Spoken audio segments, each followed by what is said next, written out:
why it's called Pine Barren. It's just huge.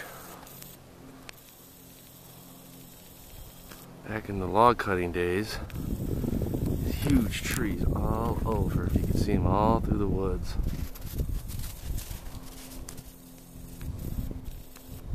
See, even now these take. Look how big those things are.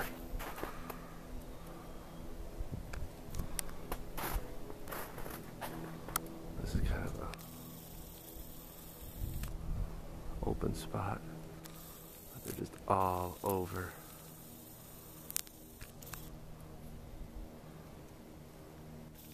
Right, Ellie? Right there, it shows you scale right there, how big this thing is, how big these trees were.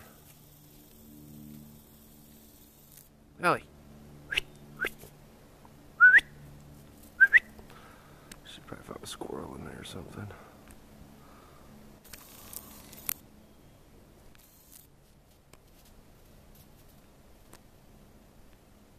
Alright, till later.